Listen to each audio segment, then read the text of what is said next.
Alright, what's going on guys, it's Epoxy, and Night City Wire episode 2 just occurred yesterday, and we learned a lot about Lifepaths and the weapons in Cyberpunk 2077. There is a lot of details to go over, so I will be splitting up both the Lifepaths and weapon analysis video so that I can get this part to you as soon as possible. There is a lot of exciting stuff to pick out of these trailers, so without further ado, let's roll the intro.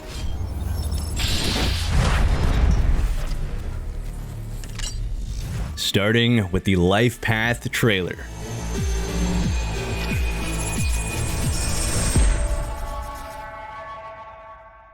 Here we get to see our very first look at the updated Lifepath menu, which is no longer that shitty bronze. The trailer starts off with a detailed look at the Street Kid Lifepath, in which we get to meet Padre. Well, who do we have here? The fixer that will be closely associated with the Street Kid Lifepath, as he is located in Haywood, the beginning location for the Street Kid Lifepath. We can also see in this scene another basketball hoop, which according to those that got to play the game for episode 1, you can indeed shoot hoops in the game. We then got some details on V's history for the Street Kid Lifepath, which is associated to the Valentinos.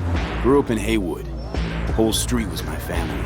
As for the Valentinos graffiti on the wall, I think it translates to David Marino defended his little sister from a corpo son of a bitch that wanted his bitch. So anyone that is fluent in Spanish, please feel free to correct me if I'm wrong. Then we get another look at the guy that we start next to in the Street Kid Lifepath in the Valentino's bar. As far as I'm aware, we still have yet to learn his name. Then we get a quick snippet of gang members in a back alley, not much going on here. An even closer look at Padre, who seems very intimidating, I'm not gonna lie, and in what is now the typical fixer scene in a car, where he hands you a business card for Father Sebastian, with the last bit of the name blocked off by V's thumb. Now this panning shot of the streets of Haywood reveals some Valentinos graffiti that says, "Death to NCPD motherfuckers." So the Valentinos really do not like the corpos and the NCPD, but I guess that's expected from a gang. Speaking of the NCPD, in comes douchebag Stint with the line, "Born here,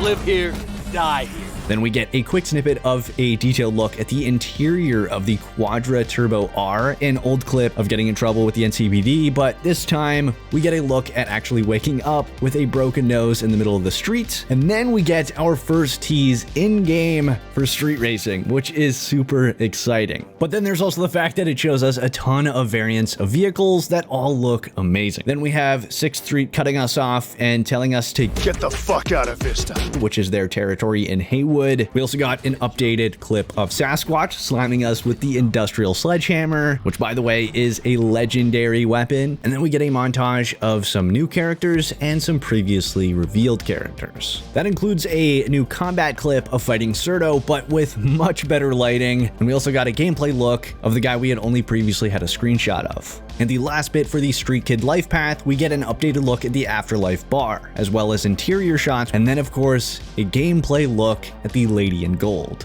And now we're on to the Nomad Lifepath. My childhood? Let's see.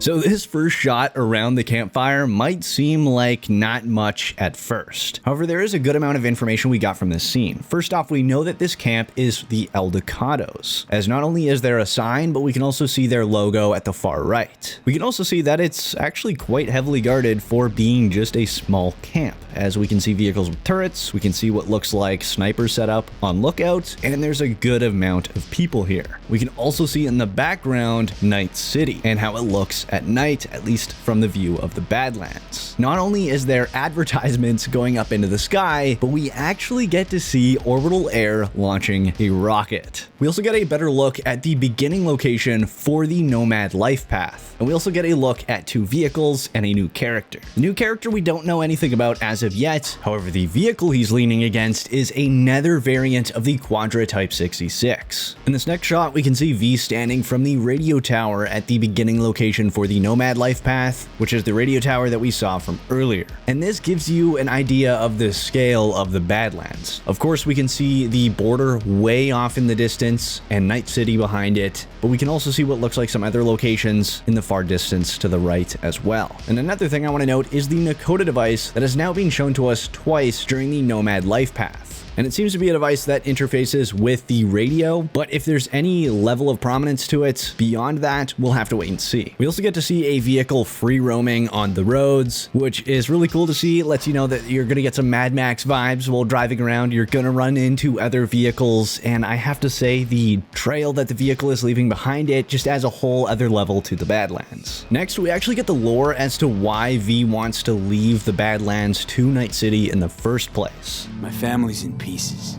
That's why I'm headed for Night City. Which leads us into some shots of the border, which we can see is a massive wall far from Night City itself, heavily guarded with soldiers and AVs, so I don't think you'll be passing this checkpoint illegally. There are 3 paths at the checkpoint, that being nothing to declare, customs declaration, and the pre-check lane. We also get a look at a variety of vehicles in this scene, most notably the Thornton manufactured truck and the Archer manufactured car. Next up is a new character, and a character that seems to get very close to V at the beginning of the Nomad Lifepath, and people are already going insane over her. She seems like she's got a thing for V and the Nomad lifestyle, but isn't a nomad herself. We also got a look at another Nomad camp, and it seems like they might even move around the Badlands as everything is quite mobile. We see tankers, vehicles used as point lookouts, a large crowd of bikes, another Quadra Type 66, and the Thornton hatchback. Whether these locations will be dynamic is my question. We also get to see another small settlement of sorts with mechanics next to what almost seems like a massive tank, but we can't really tell from this view. Then we get an interior look of a Thornton car, which has some personal details, such as food containers and stickers. We also get to see in this scene some of the locations you can come across on the road out in the Badlands, such as a Buck a Slice, a gas station, so I truly do question if you need to refill it all. We can also see a fast travel station at the gas station. We can also see what looks to be large vehicles down the road. And speaking of which, there actually seems to be a decent level of traffic out in the Badlands, at least in this section. And back to another look at the new character everyone is falling for, this time in a bar having a drink with V. We also get another look at what seems to be a preparation for a race, but this time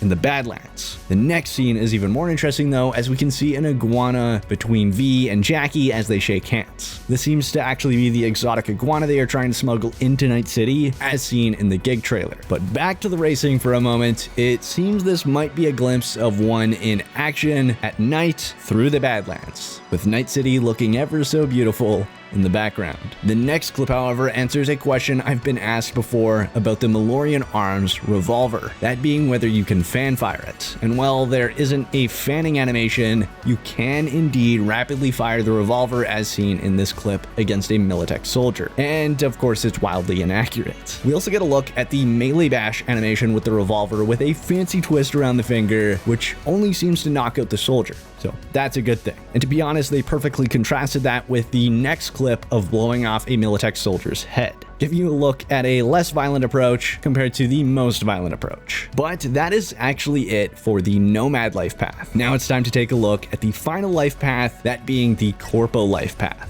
I have those reports you asked for. They were supposed to be ready yesterday. Starting at, of course, the Arasaka Tower, where we finally get a good look at the interior sections of the building. We also get a bit of lore on one of the screens in the building, where in 2067, an Arasaka bodyguard shielded the Emperor of Japan from an assassin's bullet. And we also got a screen for 2071, which looks to be an image of the Golden Gate Bridge in San Francisco, but I am gonna say the city itself does not look to be in great condition. It seems like Arasaka has some AVs flying in. Sadly, we did not get the description for this one, so we'll have to wait until we're in game to see what this is all about. Next, we get a look at a conference area in the building with a female character that is getting absolutely pissed on the phone and making threats that if she goes down, they'll go down. I go down, you're going down with me. No!